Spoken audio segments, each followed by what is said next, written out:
जी hello दोस्तों, मैं हूं कमर चीमा। और दोस्तों, जिस तरह कि आप देख रहे हैं, मेरे साथ मौजूद हैं प्रोफेसर डॉक्टर इश्तियाक अहमद। आप पॉलिटिकल साइंटिस्ट हैं। डॉक्टर साहब, सबसे पहले तो आपके वक्त का बहुत शुक्रिया सर।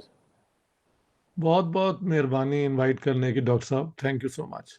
थैंक यू डॉक्टर साहब। आज क्योंकि ये अरब इसराइल कॉन्फ्लिक्ट चल रहा है, तो इसमें अक्सर हम जितने भी डिस्प्यूटेड इश्यूज हैं उस हवाले से हम मुस्लिम वर्ल्ड के रिस्पांस को चेक करते रहते हैं।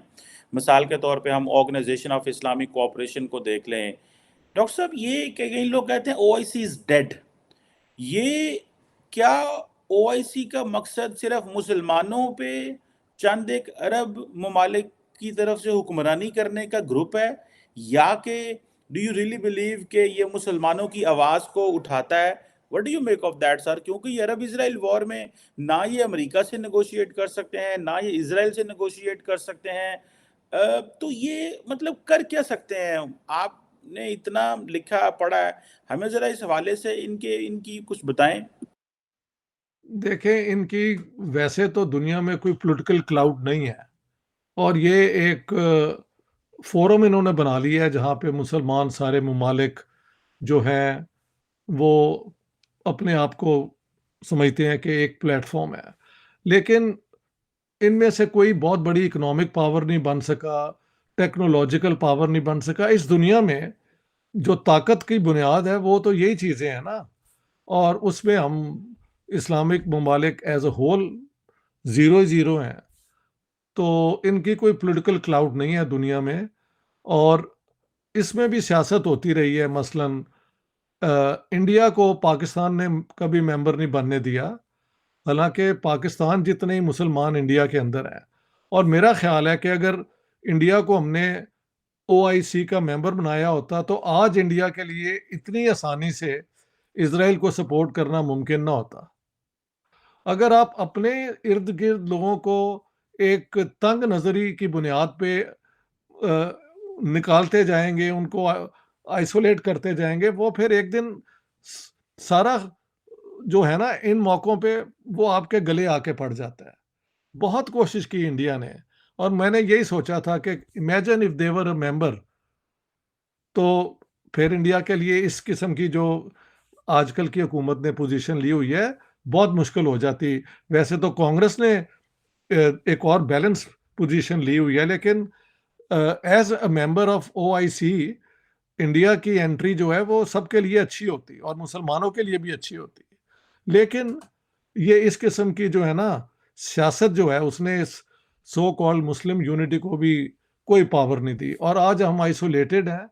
It's a dead horse actually, कुछ भी नहीं है इसके अंदर। डॉक्टर साहब, ये जो फार्मूला है कि इंडिया को या जहां जहां मुस्लिम आबादी ज्यादा है उनको शामिल किया जाए, कल को अमेरिका भी कह सकता है कि भाई हमारे पास तो ठीक है, हमारी 40 करोड़ आबादी है, बीच में 4 करोड़ मुसलमान है, हमें ओआईसी का मेंबर बनाएं। तो क्या बना लेना चाहिए बहुत सारे इश्यूज को सॉल्व हमने कर? नहीं देखे, आप जो मेंबर हैं वो सारे मुस्लिम ममालिक तो नहीं है।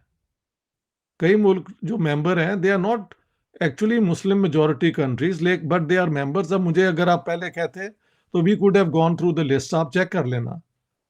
तो ये हमने कोई प्रिंसिपल नहीं इस्तेमाल किया हुआ, क्योंकि वो इंडिया को मेंबर बनाने के लिए कई स्टेट्स तैयार थी। क्योंकि देखें, सेकंड वर्ल्ड वॉर से पहले तो अरब जो हैं वो इंडियन नेशनल कांग्रेस को आज़ादी की मूवमेंट समझते थे।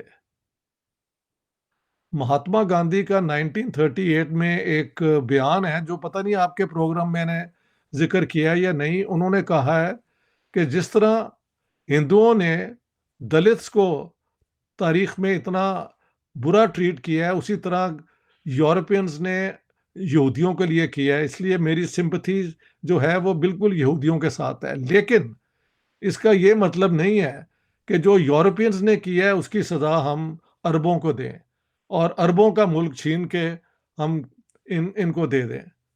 तो वो ज़माना वो था जब ये इजिप्शियन और ये जितने हैं ना फ्रीडम फाइटर्स, वो कांग्रेस को समझते थे, और मुस्लिम लीग तो एक ब्रिटिश टोडी पार्टी समझी जाती थी। तो उसको मेंबर बना लेना, देखें आज कितना फायदा होता। अब वो और अमेरिका के अंदर तो महल मैंने किया, I think it's less than 2% Muslim population है। तो कल को जब वहाँ पे मेजॉरिटी हो जाएगी तो देखी जाएगी। पॉपुलेशन ग्रोथ तो मुसलमानों की दुनिया में ज़्यादा हो रही है ना, तो अगले 100 साल बाद कोई पता नहीं चौई साहब कितने असी खलोते हुई है। नहीं, वो बात सही। डॉक्टर साहब ये भी बताइएगा कि पाकिस्तान क्यों प्रिंसिपली समझता है कि इंडिया को जो है ओआईसी का मेंबर नहीं बनना चाहिए? क्योंकि वो कश्मीर की वजह से। जिस कश्मीर की वजह से, जी, जी, कश्मीर की वजह से। और कश्मीर पे भी पीएलओ की सपोर्ट जो है ना, पीएलओ की, वो इंडिया के साथ थी। ये मतलब लोग नोट कर लें कि पीएलओ, पैलेस्टाइन लिबरेशन ऑर्गेनाइजेशन, और इंदिरा गांधी को Yasser Arafat my big sister कहते थे, क्योंकि उन्होंने सबसे पहले रिकॉग्नाइज किया और ऑफिस खुलवाया। पाकिस्तान ने तो ये सब चीजें बाद में की हैं। सबसे पहले पीएलओ का ऑफिस जो है वो दिल्ली के अंदर खुला था। अब वो तो सारी हिस्ट्री बन गई है, क्योंकि हुआ क्या है अपना डॉक्टर साहब, हमने ये अफगान जिहाद के बाद इतनी टेररिज्म इंडिया में करवाई है, और फिर वो बॉम्बे की टेररिज्म कराई है, उससे फिर सारी एटीट्यूड लोगों के जो है ना, पाकिस्तान के लिए और इस्लाम के लिए और मुसलमानों के लिए नेगेटिव हो गए। सारों के नहीं, बट आई मीन जो गट रिएक्शन वाले लोग होते हैं ना, अब आप उनके घर जाके बम चलाएंगे, ये करेंगे, इस्लामिक स्टेट, गज़वे हिंद, हाउ कैन यू एक्सपेक्ट कि वहां से रिएक्शन नहीं होगा? और इसराइल ने उनकी अब तो पता लगा है 71 की जंग में भी मदद की थी, even when they were not fully you know, अभी तक एक्सचेंज एम्बेसडर नहीं थे हुए। 99 वाले में और ये पठानकोट वाले इशू पे भी कुछ उनकी हेल्प हुई है। So you force India into into such A position, और आज ये है कि अब पूरा इंडिया की गवर्नमेंट कम से कम जो है वो खुल्लम खुला इसराइल के साथ है। जहां तक टेररिज्म हमास की है, उसको कंडेम करने के लिए हमें कोई क्वालिफिकेशन या रिजर्वेशन की जरूरत नहीं है। जितने भी उन्होंने सिविलियन मारे हैं, they are crimes against humanity. लेकिन ये भी तो साथ साथ लोग कह रहे हैं, और मैंने कई वीडियोस शेयर की हैं उन यहूदियों की जो सर्वाइवर्स हैं आउस्टिश और इन जगहों से, वो कहते हैं कि जो ये नेतन्याहू और एरियल शेरों ने जिस किस्म का इसराइल बना दिया था, उसमें से एक जनूनी ज़हन भी पैदा होना जो है वो समझ आता है। Not that you accept what they have done, but you have to understand why they did it और द रीजंस। समझ गए आप? और मैंने ये भी एविडेंस दिया है कि फॉर अ लॉन्ग टाइम ये जो है इजरायली इंटेलिजेंस जो है हमास को प्रमोट करती रही है पीएलओ के खिलाफ, क्योंकि पीएलओ एक सेकुलर तंजीम थी और वो अग्री कर गई थी कि हम इसराइल और फ़लस्तीन की दो स्टेट्स बननी चाहिए। और यिtzhak रबीन जो उनके प्राइम मिनिस्टर थे, 67 वॉर के hero, he had agreed to that in principle. बातें चल रही थी कि उनका कत्ल कर दिया इन्होंने, राइट विंग इसराइलियों ने। तो आप देखें उधर भी तो ये एक्ट होते रहते हैं ना।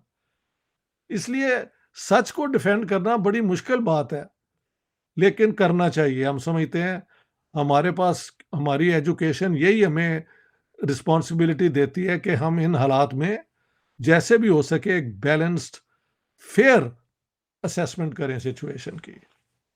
बिल्कुल सही हो गया। डॉक्टर साहब आप क्या समझते हैं, ऐसा क्या है ओआईसी के अंदर पैसे मौजूद हैं, बंदे मौजूद हैं, लेकिन ये एक मजबूत अदारा नहीं बन सकती, ना फौज बना सकती है, ना सियासी फैसले ले सकती है।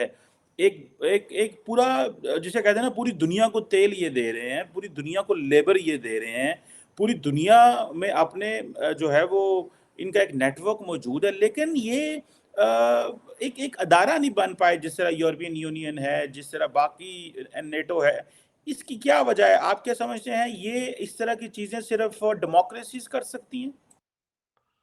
शायद ये आपकी आर्गुमेंट बहुत अच्छी है कि अगर डेमोक्रेसीज ही होती तो इनकी दुनिया में रिस्पेक्ट भी होती, ह्यूमन राइट्स भी। देखे ना, अब ये जब ईरान इराक की जंग हुई है और उसके बाद जब इराक को अमेरिकन्स ने अनलॉफुली आके तबाह किया है, तो किसी ने इर्द गिर्द उनको पनाह नहीं दी। लोग जब सीरियन वॉर से भी भागे हैं तो सारे यूरोप की तरफ आ गए हैं। हमारे ये मुल्क, इनमें ना डेमोक्रेसी है, इनमें ना वो ह्यूमन राइट्स की रिस्पेक्ट है। तो ये एक ओवरऑल हमारे यहाँ एक सिविलाइजेशन के जो है ना मेयार आज के, वो पूरे नहीं हम करते, इसमें भी कोई शक नहीं है। आप देख लें, आपने बहुत अच्छी बात की है, बल्कि मुझे इस पे सोचना चाहिए कि अगर ये डेमोक्रेसीज होती तो इनकी दुनिया में एक और किस्म की रिस्पेक्ट होती। नहीं है, इनमें से कोई भी डेमोक्रेसी नहीं है। आप कह सकते हैं कि टर्की में इलेक्शन होते हैं, डेमोक्रेसी है, लेकिन वो भी एर्दोगान जी उसे इस्लामिक रुख में लेके जा रहे हैं। व्हाट कैन यू डू भाई? सारी दुनिया मजहबी पोजीशन से अलग होके तो एक फेयर किस्म की न्यूट्रल सेकुलर पोजीशन की तरफ आ रही है। हम वहां पहुंच के भी फिर डंडी मार के उधर वापस आ रहे हैं। I don't know what to say about this. It's very very depressing. और ओआईसी जो बनी थी वो एक जमाने में अरब लीग जो थी, अरब नेशनलिज्म के खिलाफ बनी थी। इसकी भी एक बैकग्राउंड है। अरब नेशनलिज्म जो है वो ये अपना रेडिकल अरब नेशनलिस्ट रजीम्स की थी।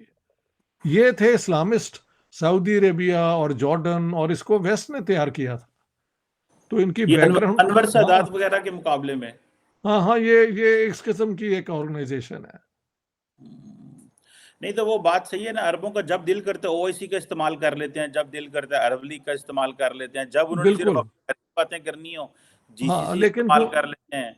सो जी, हमें तो एट कन्वीनियंस उन्होंने रखा हुआ है, अब आ जाओ तुम्हारा हमारा प्रॉब्लम तो ये है कि हम अपनी आइडेंटिटी को साउथ एशियन मानते ही नहीं। तो हम अपने रूट्स जो हैं वो अरेबिया में निकालना शुरू कर देते हैं, ये अल पाकिस्तान, ये वो। लेकिन तो डॉक्टर भी साहब इसका जो बहुत नुकसान हुआ है कि आधा पाकिस्तान कहता है जी कि हमारे जो अबाउजदाद हैं वो अरब वर्ड से आए हैं, कोई कहता है पर्शियन वर्ड से आए हैं, कोई कहता है हम ऑटोमन हैं, कोई कहता है हम सेंट्रल एशिया से आए हैं। और जो जहाँ पे हैं वहाँ पे तो उसको मानती नहीं है। अब जहाँ पे हम इस खित्ते के लोगों के साथ रहे हैं, ये मैं नहीं समझता, ये तारीख ने बहुत बड़ी नाइंसाफी की है। बहुत नाइंसाफी की है, क्योंकि आपने टू नेशन थ्योरी की बुनियाद पे बनाया मुल्क। इस बुनियाद पे नहीं बनाया कि पंजाबी, सिंधी और पख्तून एक मुल्क बनाना चाहते हैं, जिनमें हिंदू भी थे, सिख भी थे, उनको तो हमने इंक्लूड नहीं ना किया उसके अंदर। तो ये तो मुसलमानों का मुल्क बना, और मुसलमानों का मुल्क बना तो हमने अपनी जो लोकल रीजनल आइडेंटिटीज हैं उनको सबॉर्डिनेट कर दिया ओवर आवर इस्लामिक आइडेंटिटी। तो आप देखें ना, आप और मैं, वी आर ठेठ Punjabis, we are sons of the soil, लेकिन हमें उर्दू में बात करनी पड़ती है, which is fine. It's a great language, it's a beautiful language, लेकिन we are not allowed to speak in Punjabi. हम जब बोलते हैं तो इंडिया से लोग बहुत खुश होते हैं, ਕਹਿੰਦੇ ਜੀ ਡਾਕਟਰ ਸਾਹਿਬ ਦੇ ਨਾਲ ਤੁਸੀਂ ਜਦੋਂ ਔਰ ਤਾੜਰ ਸਾਹਿਬ ਤਿੰਨੋਂ ਪੰਜਾਬੀ ਬੋਲਦੇ ਹੋ, ਉਹ ਜਿਹੜਾ ਪਾਰਟਿਕੂਲਰ ਮੂਮੈਂਟ ਹੈ ਉਹ ਸਾਨੂੰ ਸਭ ਤੋਂ ਅੱਛਾ ਲੱਗਦਾ ਹੈ। वो डॉक्टर साहब जारी बात है, जो पंजाबी है उनको वो उसका मजा आता है, लेकिन यही जारी मैं बात ख्याल। है जी, पाकिस्तान में बहुत सारे ऐसे लोग हैं जो पंजाबी नहीं समझते। और मैं इस पे बड़ा हाँ अक्सर ठीक है, मैं उसके खिलाफ मनाता हूँ नहीं हूँ। कि हमारा जो मेन स्ट्रीम मीडिया है वो जो मेन शोज करता है रात के 10, 11, 12 बजे वो पंजाबी में करता है, जो कि केपी में, सिंध में, बलूचिस्तान में लोगों को समझ नहीं आते। लेकिन मैं समझता हूँ डोमिनेंस ऐसी पंजाब के वो टीवी चैनल्स ने कर ली हुई है, जिसको मैं जाती तौर पर समझता हूँ कि वो एक एगैलिटेरियन प्रिंसिपल होना चाहिए। लेकिन करते हैं, पंजाबी में होते हैं, मैंने तो आज तक कभी नहीं देखा। डॉक्टर साहब शुरू उर्दू च करते ने, विच रस्ते दे विच जेड़ा ना 30% 40% पंजाबी बोल छड़दे ने। चलो अच्छी गल है। आई एम महल जुबान इंज ही डिवेलप होती है, उर्दू भी चले तो पंजाबी भी चले, वाई नॉट। हाँ जी, बिल्कुल ऐसी जो बात तो ऐसी है। ओके। अच्छा डॉक्टर साहब ये बताइएगा कि ये जो हमने अपनी ओआईसी को तो चलो ये ख़त्म हो गई, इसके ये आपको याद है वो हमने एक इस्लामिक मिलिट्री अलायंस बनाया था सऊदी अरब ने, एग्जैक्टली, वो कहाँ है, वेर इज वो इट? कहाँ है? वो खामोश बैठा हुआ है, ना उसका कोई पता है, ना वो कुछ कर रहे हैं। मेरा ख़्याल है उस वक़्त सऊदीज़ जो थे वो सिर्फ़ और सिर्फ़ मुस्लिम वर्ल्ड को इकट्ठा करना चाहते थे और अपने पीछे बस खड़ा करना चाहते थे। That's it. बिल्कुल ऐसे ही, और क्योंकि ये महल यमन की जंग की वजह से ही ऐसे हुआ था, और वो स्टेलमेट हो गई है।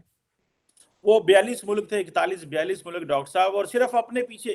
तो ये सिर्फ वेस्टेड पॉलिटिकल इंटरेस्ट एक दो मुल्क के होते हैं, बाकी उनको फिक्र ही कोई नहीं होती। बस वो समझते हैं कि इनसे एक मिलिट्री कोऑपरेशन रखो और मुश्किल वक्त में इनसे। लेकिन आपको नहीं लगता डॉक्टर साहब, हमने भी तो सऊदीज को अब फारग ही कर दिया है। हम यमन की जंग में कहा था कि ये जंग जो है ये हाउस ऑफ सऊद के खतरे में डालती है, ये खाना काबा और सऊदी अरब के लिए नहीं है। तो पाकिस्तान तो अब वो नहीं रहा, बदल गया है उनके लिए। लेकिन वो क्या नाम है, शबीर रहील शरीफ साहब, वो तो अभी तक ऑफिस होल्ड करते हैं और तनख्वाह लेते हैं कि नहीं, क्या डिसमिस हो गए हैं? नहीं, कोई पता नहीं, मुझे नहीं पता, लेकिन अगर वो कुछ चेंज हो गए होते तो जारी बात है।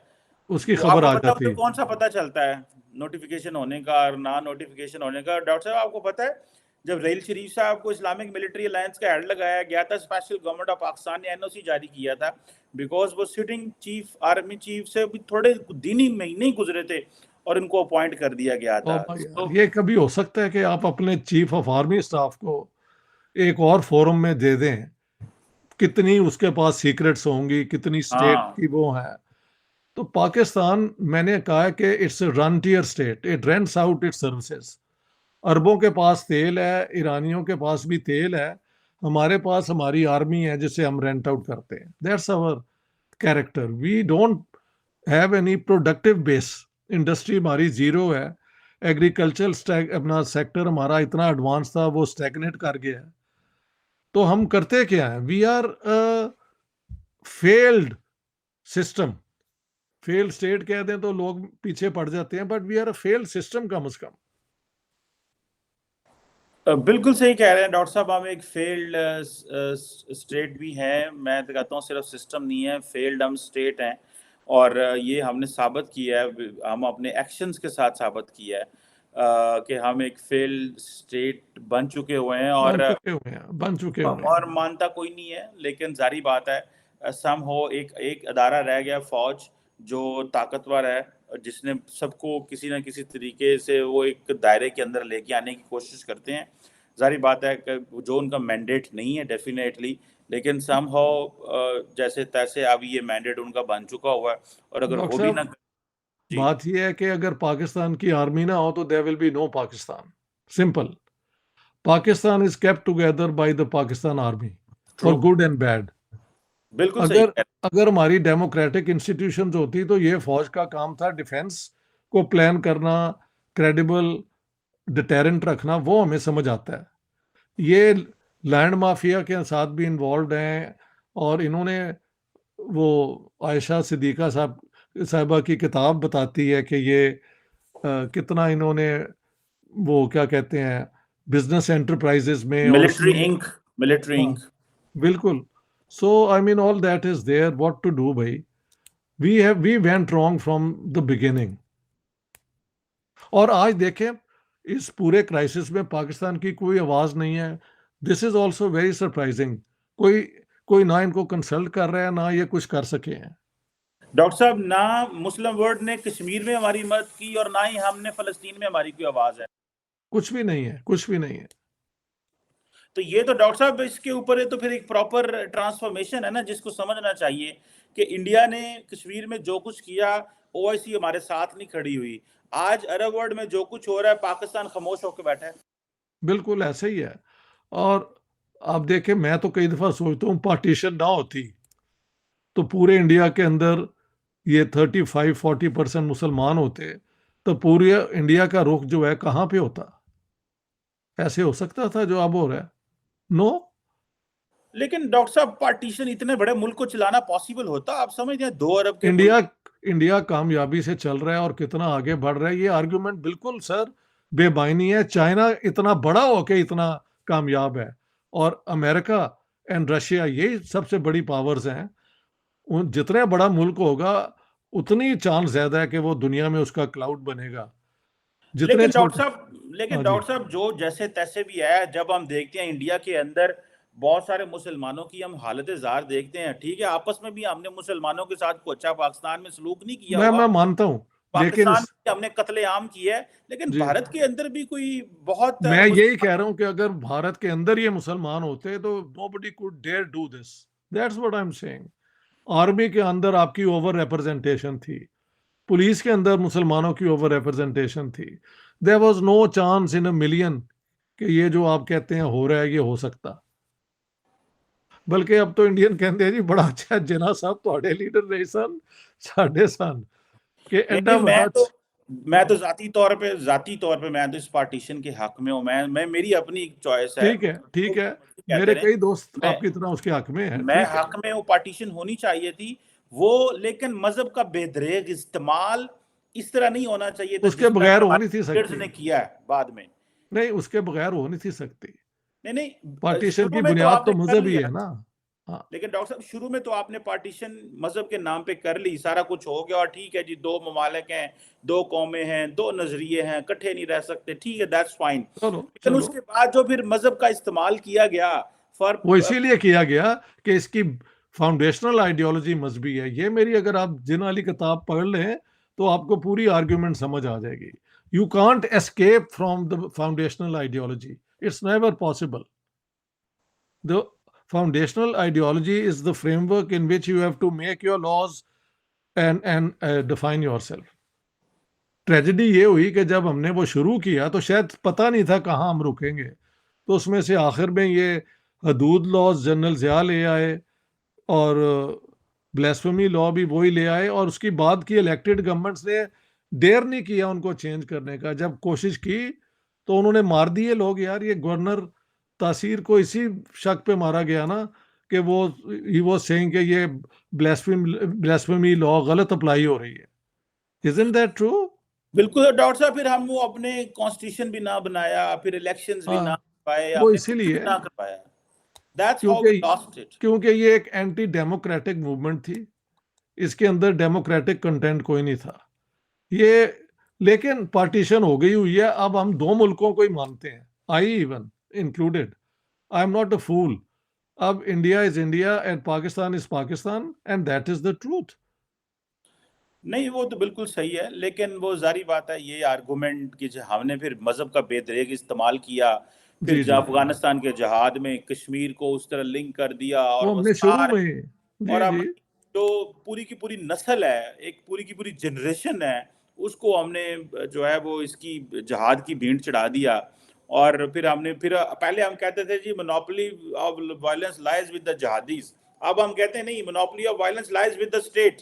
ठीक है? हाँ, तो अब हमें वो, हमारे जब गले पड़े हैं तो हमने डबल स्टैंडर्ड्स किए। सो ये कन्फ्यूजन्स जो हमने पैदा किए हैं, तो ये क्वेश्चन तो बड़े अन जिसे कहते हैं ना, इनका किसी के पास जवाब भी नहीं है और कोई देना भी नहीं चाहता। जो हाँ भी जी। जवाब देगा वो ज़ाहिर बात है उसकी एक बिल्कुल सही है, इंस्टीट्यूशनल बिल्कुल इंसल्ट सही है। है। ठीक है। बिल्कुल। Any how, thank you very much doctor साहब, इट्स बहुत ऑलवेज गुड बहुत मेहरबानी। Thank you talk. Very much.